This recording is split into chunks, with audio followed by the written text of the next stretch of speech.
Mankind's first close-up look at Pluto did not disappoint Wednesday. The pictures showed ice mountains on Pluto about as high as the Rockies and chasms on its big moon Charon that appear 6 times deeper than the Grand Canyon.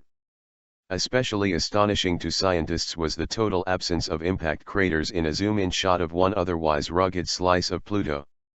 That suggests that Pluto is not the dead ice ball many people think, but is instead geologically active even now, its surface sculpted not by collisions with cosmic debris but by its internal heat, the scientific team reported.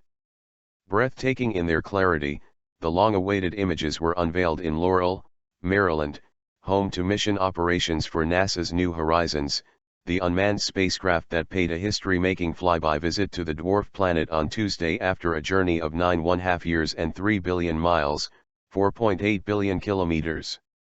I don't think any one of us could have imagined that it was this good of a toy store, principal scientist Alan Stern said at a news conference.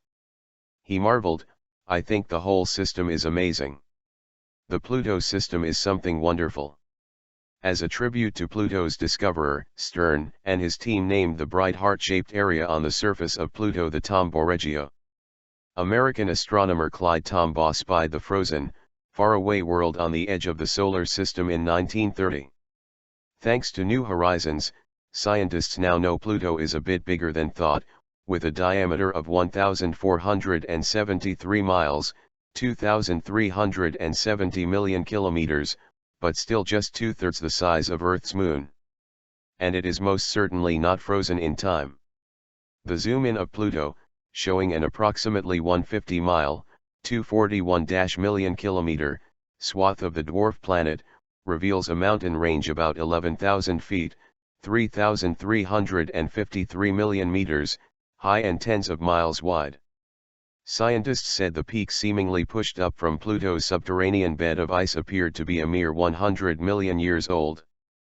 Pluto itself is 4.5 billion years old. Who would have supposed that there were ice mountains? Project scientist Hal Weaver said. It's just blowing my mind. John Spencer, like Stern, a scientist at the Southwest Research Institute, called it just astonishing that the first close-up picture of Pluto didn't have a single impact crater. Stern said the findings suggesting a geologically active interior are going to send a lot of geophysicists back to the drawing boards. It could be a game-changer in how scientists look at other frozen worlds in the Kuiper belt on the fringes of our solar system, Spencer said.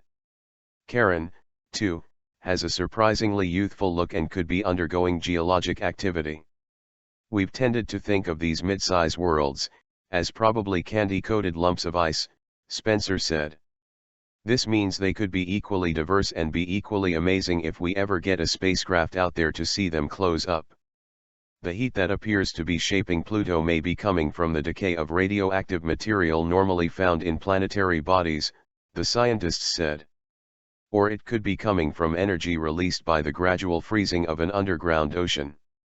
As for Charon, which is about half the size of Pluto, its canyons look to be 3 miles to 6 miles deep and are part of a cluster of troughs and cliffs stretching 600 miles, 965 million kilometers, or about twice the length of the Grand Canyon, scientists said. The Charon photo was taken Monday. The Pluto picture was shot just 1.5 hours before the spacecraft's moment of closest approach. New Horizons swept to within 7,700 miles, 12,391 million kilometers, of Pluto during its flyby. It is now 1 million miles, 1.61 million kilometers, beyond it. Up until this week, the best pictures of Pluto were taken by the Hubble Space Telescope, and they were blurry, pixelated images. Scientists promised even better pictures for the next news briefing on Friday. Johns Hopkins University's Applied Physics Laboratory is in charge of the $720 million mission.